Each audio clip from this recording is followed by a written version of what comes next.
гэдгийг иргэдэгч та бид нар хэлэлцгүй мэдж байгаа ч бас энэ төсөл юуг зорьсон, анх бид ямар санаагаар гарсан гэдгийг илүү танилцуулахад бас оршноо.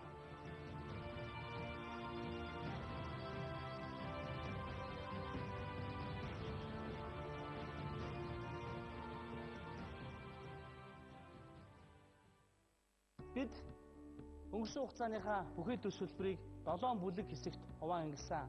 7 бүлэг хэсгийг хуваахдаа бид нар 7 зорилт гэж нэрлсэн. Энэхүү зорилтоо стратегийн 7 зорилт гэж бүр наривчлан тодтогч гарч ирсэн юм а. Яагаад бид 7 болгон бүлэглэж ангилваа гэж.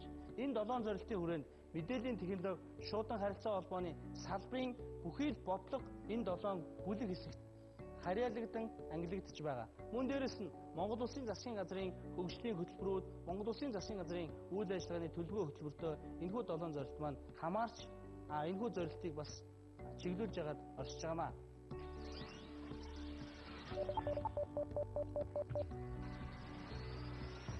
Стратегийн 1-р зорилт.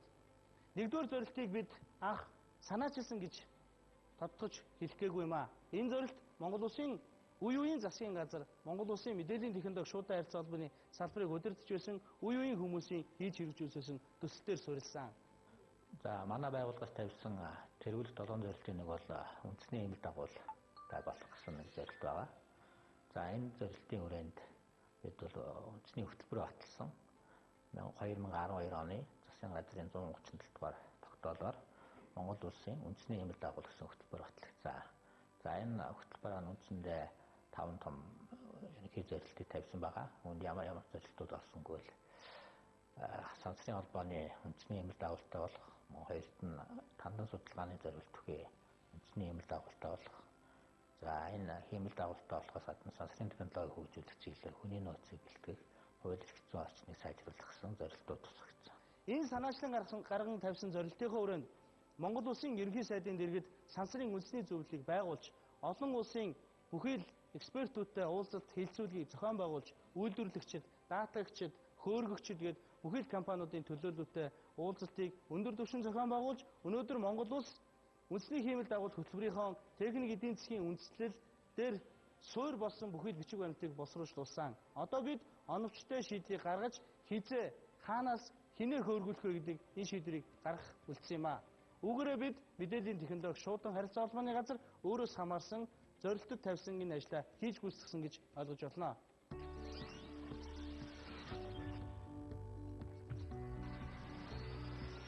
2-р зорилт төрийн төвчрлөгөө үйлчлэгээ.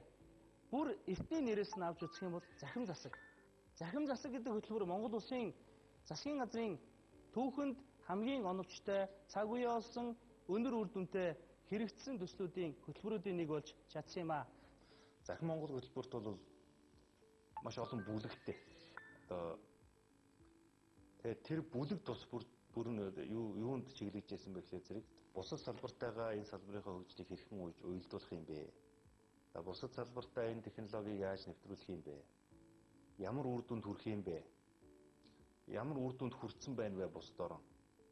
Боловсон хүч нь ямар байх юм бэ гэдэг ингээд олон төрөл чиглэлүүдээр нь бүлгэлж өгөөд энэ захин Монгол хөтөлбөрийг бид боловсруулж байлаа. Захин засаг хөтөлбөрийн хүрээнд өнөөдөр монголчууд бид интернет гэдэг зүйлийг шин тутам гэдэг зүйл гэж ойлгохоо болсон. За 2010 оноос хойш яг ингээд мэдээлэл харилцаа холбооны салбар дээр бол нэг том өөрчлөлт гарсан. За тэр бол интернетийн хэрэглээ. Өмнө нь 2010 он гэхэд бол нийт Монгол Улсын интернет хэрэглэгчдийн тоо 200 мянга орчим байсан. За тэгээд түүнээс хойш бол өнөөдөр бол нийтдээ одоо 2 сая гаруй интернет хэрэглэгчтэй Монгол болсон байна. 2010 оны хувьд бол гар утас хэрэглэгчдийн тоо ойролцоогоор 2.5 сая байсан. Өнөөдөр 3 сая орчим идэвхтэй хэрэглэгч байна. Компьютер гэдэг энэ зүйл бол өдөр тутмын амьдралд байдаг, хэрэглээ болсон бидний өглөө гэрээсээ гарахдаа өмсөд явдаг гутал мэт маш энгийн түвшинд ойлголтын түвшинд очсон. Энэ энгийн түвшинд ойлголтын зүйл өшөө орчин цагийнхаа хэлбэрт нийцүүлж цаашид хөгжлийнхаа шатанд хүрсэн. Мэдээллийн технологи шуудан харилцаа холбооны газраас хэрэгжүүлсэн Монгол Улсын 21 аймаг 339 сум суурин газарт хийж хэрэгжүүлсэн маш том дэд бүтцээр суурилж өнөөдөр төрийн төвжирлэгөө үйлчлэгийг бид нар хэрэгжүүлэх энэ боломж бүрдсэн юм а. Бид энэ томьёолыг бий болгохдоо модоор төсөөлөж гаргасан. Мод гэдэг зүйлийг яагаад бий болгосон? Тэр дундаа яагаад жимсийн модыг бид зурх болсон бэ гэхээр програм хангамж гэдэг зүйлтэй уялдаж энэ зүйл бий болсон. Өнөөдөр програм гэдэг зүйл өөрөө амьд биет юм. Яагаад амьд биет вэ гэхээр хүний харилцааг, хүний амьдралын харилцааг зохицуулж байгаа учраас өдөр тутам шинээр гарч ирж байгаа тэр зүйлүүдийг байнга шинжлэж, өөрчлөгдөж байдаг учраас бид амьд биеттэй зүйлс юм аа. Энэ модны суурь буюу үндсэн хөрсийг бид нар өгөгдөл гэж авч үзэж байгаа. Дата гэдэг зүйлийг бид нар юу гэж ойлгож байгаа вэ? Улсын бүртгэлийн ерхий газарт байдаг иргэний мэдээлэл, аж ахуйн нэгжүүдийн бүртгэл, эд хөрөнгийн бүртгэл гээд бүхий л Монгол улсын бүртгэл мэдээллүүдийг дата гэж энгийн түвшинд ойлгох юм бол энэ датаг бид нар нэг цэг дээр төвлөрүүлж үндэсний дата төвийг өнгөрсөн 4 жилийн хугацаанд өгөгдлийн төв болгож өөрчилсөн. Энэ өгөгдлийн төвөөр дамжуулаад бид нар төрийн үйлчлэгийг нэг цэгээс хүргэх боломж нь бүрдсэн гэж ойлгож байгаамаа. Энэ хөрсөн дээр суйрлаад ургаж байгаа үндсэн гол иш буюу энэ модны ишийг бид нар дид бүтц буюу шилэн кабель гэж ойлгож байгаа. Энэ шилэн кабелаар дамжуулаад бид нар жимс сургууль нь энэ жимсээ бид нар төрийн үйлчлэгээ гэдэг маш энгийн томьёолоор гаргаж ирсэн юм аа. За мөн дээрээс нь бид нарт мод урахад агаар хэрэгтэй. Тэр агаараа бид нар эргэцүү орчин гэж нэрлсэн. За бидэрт бороо хэрэгтэй. Бороогоо бид нар хөрөнгө оруулалт гэж нэрлсэн. За мөн бидэрт нар хэрэгтэй. Нараа бид нар энэ мэдээллийн технологиг ойлгож түүнийг нь мэдэрч байгаа байгууллагуудын удирдлагыг бид нар гэж нэрлэж байгаа маа. Ингэснээрээ бидний жимсний мод өшөөх олон газар, өшөөх олон жимстэйгээр олон төрлөөр ургаж хөгжих хэрэгтэй. Өнөөдөр бид нар нэг төрлийн алюминий жимсний мод тарсан. Энэ жимсний модны эхний үрд жимс нь бол та бидний өдөр тутам хэрэглэж хивсэн төц машин. Өнөөдөр төц машинаар дамжуулаад Монгол улсын засгийн газраас иргэдэд үйлчлэгээ үзүүлдэг 20 гаруй төрлийн үйлчлэгийг бид нар хэрэглэж байна. Дунджаар өнөөдөр 7000, оргил цагтаа бид нар 100000-аас дээш хүн Монгол улсад байршсан 108 төц машинаас төрийн үйлчлэгийг авдаг болсон. Мөн цаашлаад одоо бид нар төц машинаас очиж үйлчлэгээ авдаг байсан бол дараагийн нэг шат бол өөрсдийн ухаалаг гар утас, таблет, ноутбук, суурин хэрэглэж байгаа компьютераасаа шууд онлайнаар төрийн үйлчлэгийг авах боломжийг мөн адил бүрдүүлж өглөө. www.e-засаг.mn гэдэг веб хуудасаар Монгол улсын засгийн газраас үйлчлэгээ үзүүлж байгаа 25 төрлийн үйлчлэгийг авах боломжинд бүрдлээ. Мөн цаашлаад ойрын хугацаанд 25 дээр нэмэх нь 167 төрлийн үйлчлэгийг энэ вебсайтаас авдаг болно. Одоо үнэн зөв бодит ийм төрийн одоо дижитал мэдээлэл үүснээр энийг одоо мэдээллийн чанар дээшлснээр энийг төсөөл дамжуулж одоо иргэндээ одоо зөв үнэн зөв мэдээллийг сертификатын дагуу гаргаж өгч болж байна. Айдамдаа бол одоо захим сервисүүд хөгжөөд ирэхэд бол заавалчгүй төсөөл дамжуулж сертификат гаргаад иргэн сертификатаа бариад банкны эдийн засгт дээр очих албагүй. Банкны эдийн засгт дээр шууд явж очиад урууны хаяг уншуулад энэ төрийн мэдээллийг шууд авах бололцоотой ч юм уу. Ингээд улам энэ захим боловсрол хөгжиж энэ Монгол улсын захим одоо систем хөгжснөөр үндсэндээ бол ард иргэдийнхаа мөнгө болоод цаг хугацааг бол хэмндэг ийм том үр ашигтай үйл ажиллагаа байдаг. Олон улсын жишгийн дагуу Монгол улс төрийн үйлчлэгийг авахаас гадна эдгээр төрийн үйлчлэгийг авах боломж хаалгыг нээж өгдөг тоон гарын үсгийг хэрэглээнд нэвтрүүлж чадлаа. Өнөөдөр Монгол улсад нийтийн хэмжээнд дэд үтс байгуулагдаж тоон гарын үсгийн төвчлэгийг албан ёсоор олгодог болж эхэллээ. Гэрчлэгээндээ тулгуурлаад тэр хүн иргэний өмнөхийг л одоо цахим хэлбэрт оруулах чинь гэсэн үг л дээ. Тэр хүнийг цахим хэлбэрээр эхийн аль ч өнцөг болонд хөдөлгөөгөө таньж баталгаажуулах энэ л баталгааг хангацж байгаа юм. Мөн цаашлаад төрийн үйлчлэгийг бид нар онлайнаар хүргэхээс гадна нэг том бодлогын зорилт гарч ирсэн. Өнөөдөр Монгол улсын иргэдийг бид нар захим орчинд ажиллах, за үүгээр дамжуулаад интернетийн идэвхтэй хэрэглэгч болгоход бид нар бодлогын том асуудал гарч ирсэн, түүний сургалтын асуудал гарч ирсэн. Энэ сургалтыг мэдээд бид тэр болгон иргэнд бид биечлэн хүргэж өгч гэрт нь очиж зааж чадахгүй. Гээс хойш бидэрт эхний ээлжинд өөрийнхөө боломжинд тулгуурлаж мэдээллийн технологи шуудан харилцаа холбооны газраас яаж CMN гэдэг веб хуудсыг сайхан ашиглалтанд өгöd байна. Энэ веб хуудасаар дамжуулаад иргэн та өөрт байгаа тохиолдож байгаа технологи тулгарч байгаа бүхэл мэдээллийг авч ашиглах бүрэн боломжтой болсон. Магадгүй та өөртөө Yahoo mail хаяг нээгч байгаа бол Google-ийн Gmail нээгч байгаа бол за мөн та Samsung-ийнхаа гар утсанд пассворд хийх гэж байгаа бол Facebook-тэй шинэ пэйж нээгч байгаа бол магадгүй шинээр Facebook хэрэглэгч болох гэж байгаа бол мөн Twitter-ийн идэвхтэй хэрэглэж болох гэж байгаа бол гээд энэ болгонд тань яаж CMN бодиттой хариулт өгөх боломжтой боллоо.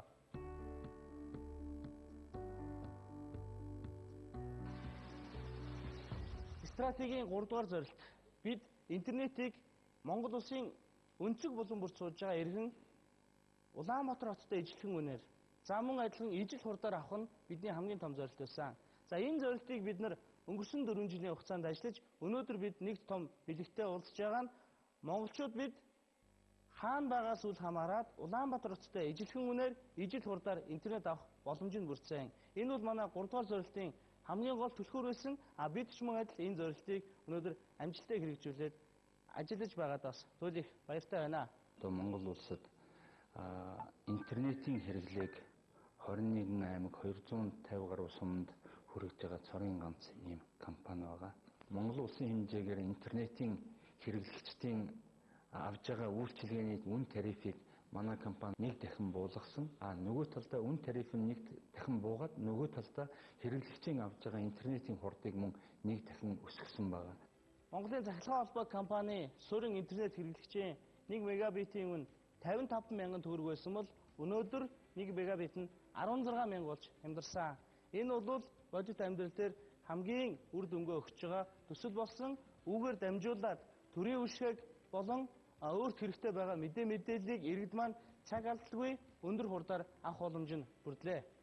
Интернетийн хөгжил маань үүрэн холбооны техник технологиг дагаад асар хурдцтай хөгжиж байгаа учраас энэ орчинд байгаа тоног төхөөрөмж хэрэгслүүдийг бүртгэх хаягжуулах ажил маань олон улсын түвшинд бид бүхний хэлж занснаар IP version 6 гэдэг IPv6 гэдэг хаягдлын зарчим руу шилжихээр хэдийнэ судлагдаад төлөвлөгдөд ажиллаж байна.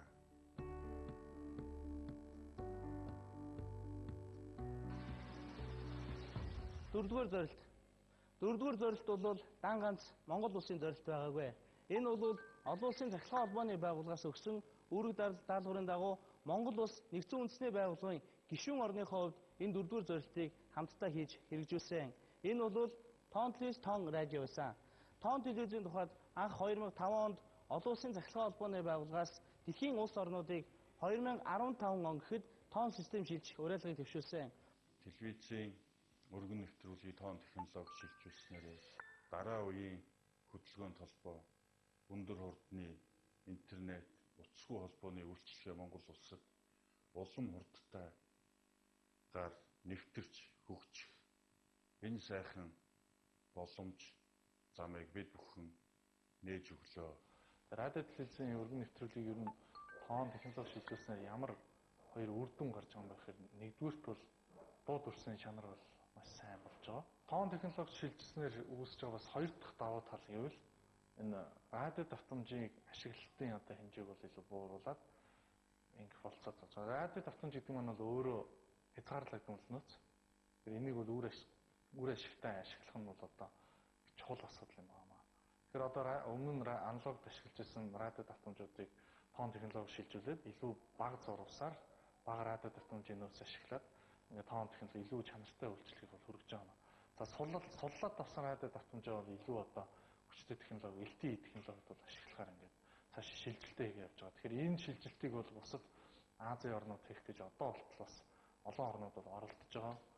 Процесс нь явж л байгаа. Монгол улс бол ингээд маш хурдан хугацаанд шилжчихсэн. Энэгээр бол илүү давуу тал үүсэж байгаа. 2015 оны 10 дугаар сарын 1-нд Монгол улс бүрэн Тоон системд шилжсэн байгаа. Ингэснээрээ Монгол улс өнөөдөр дэлхийн олон улсын захиргааны холбооны байгууллагын өмнө хүлээсэн үүргээ амжилттай биелүүлж, за мөн бид тавьсан 4-р зорилтоо амжилттай хийж хэрэгжүүлж чадсан.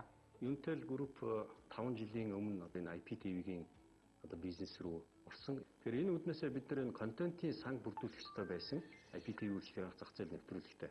Тэгэхээр энэ контентын санг ариун одоо байлгахын тулд бид нар дан ганц дотоодын контент дээр түшиглээгүй, гадаадын одоо хүмүүсийн кино театрт очиж үздэг зөвхөн ийм байсан байдлыг бид нар өөрчилж энэ гадны одоо Холливуудын их 6 студи гэж байдаг. Энэ 6 студи Солонгосын CJ Entertainment гэдэг энэ студиудтай бид нар гэрээ хийж маш удаан хугацааны туршид бас одоо хэлцээр хийсний үр дүнд бид нар амжилттай гэрээ байгуулад энэ 6-7 студийн контент кинонуудыг оруулж ирж IPTV үйлчлүүлэгчтэй өргөсөн байж байгаа. Ер нь бол бид нар дотоодын уран бүтээлчдийг их дэмжиж байгаа. Дотоодын ялангуяа киноны уран бүтээлчдийг. Ягаад тэгэхээр бид урд нь бол одоо дотоодын кино үйлдвэрлэгчд бол кино бүтээгээд тэр бүтээлээ зөвхөн кино театрт гаргаж орлогоо олдог байсан бол түүнийхээ дараагаар одоо IPTV дээр энэ киногоо тавиад бас орлого олж байгаа. Тийм учраас дотоодын уран бүтээлчдэд энэ бол маш их таалагдж байгаа. Энэ одоо бидэртээ энэ